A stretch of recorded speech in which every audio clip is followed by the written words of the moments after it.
for your cheapest and most reliable place to buy your FIFA 23 Ultimate Team coins, please do check out mmoexp.com. Link is down in the description below, and also use the code WOLF at the checkout for 5% off your order.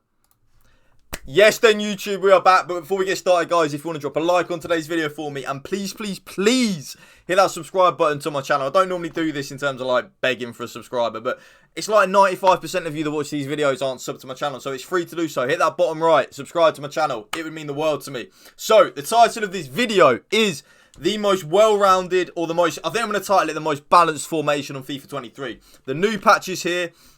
I've been playing this formation now for a couple of days, and I have to admit, the 5-2-1-2. I did drop a 5-1-2-2 custom tactics video, which you guys really enjoyed.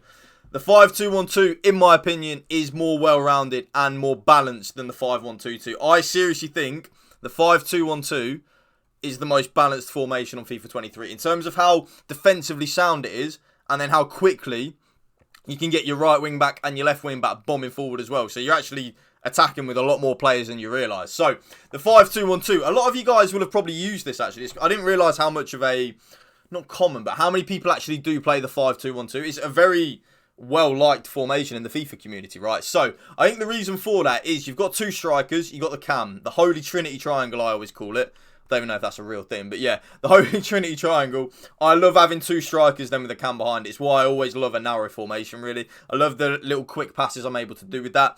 You then have the two midfielders, which is always a good thing, but you then have the solidity of a back five, but you then get your width from the wing backs. It's a very, very overpowered formation when used correctly. So, the custom tactics I use, actually, before we do that, this is how I set my team up. Ronaldo and Mbappe up front. Neymar in the cam, obviously. Marquinhos and Yaya as well, obviously, as the two centre mids. Back five, I do play Mendy as a wing back. Militao, Lucio and Dalot as my centre backs. And then I do use a wide player, so Garincha as a right wing back. I think it's very important that you use like an attacker as one of the wing backs. I think that's very important. It helps in terms of the attacking side. So, the tactics that I use, you guessed it, it's always going to be balanced, YouTube. It is always just going to be balanced. I'm never...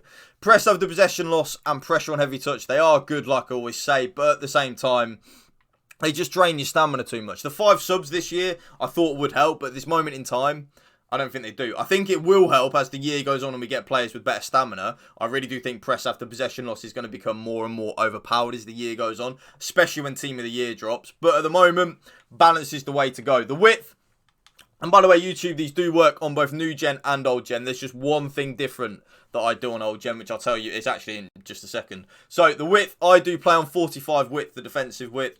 Again, the way I look at it is, the more compact you are, so the narrower your team is, the more likely you are to stop the attacks, right? A lot of FIFA 23, if you let the player go out wide, it's irrelevant. They're going to cross the ball in, and because headers are manual online, they're probably not going to score the header. So, 45 on the width,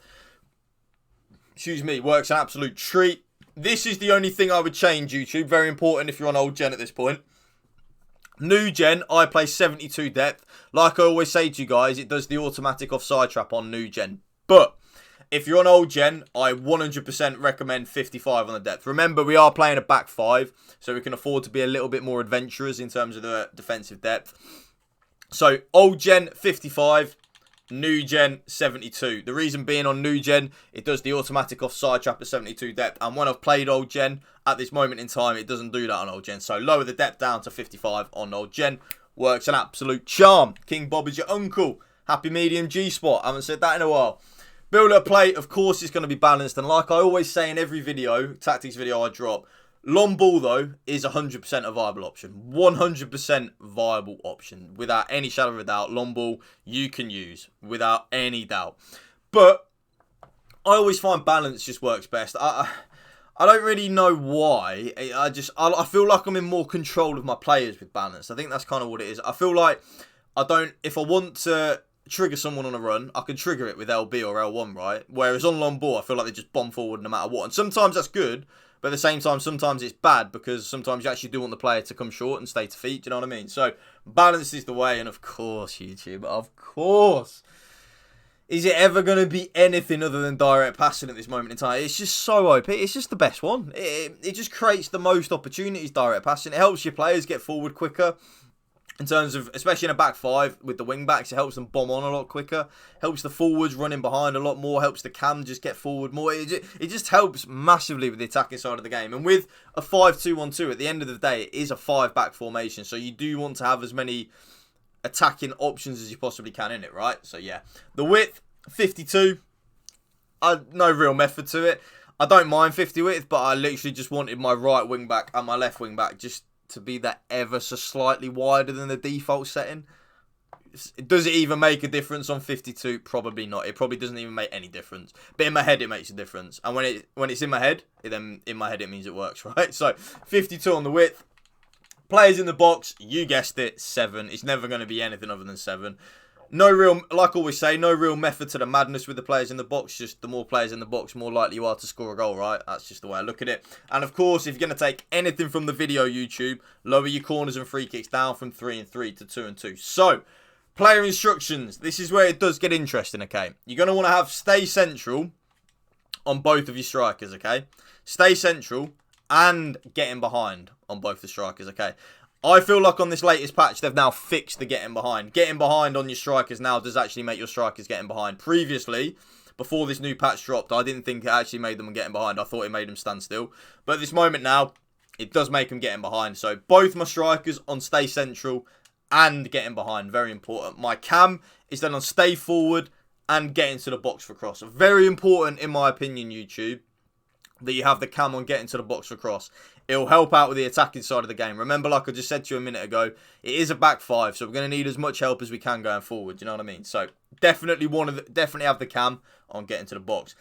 Now this is where it is up to you. So I have my Yaya Toure on stay back while attacking and cover centre. So my left centre mid.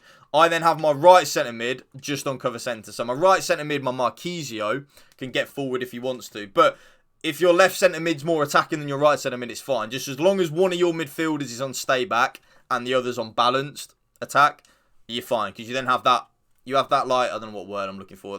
You have that balanced of one. Yeah, balance is the word. You have the balance of one of the midfielders staying back and the other one getting forward and helping out in the attack.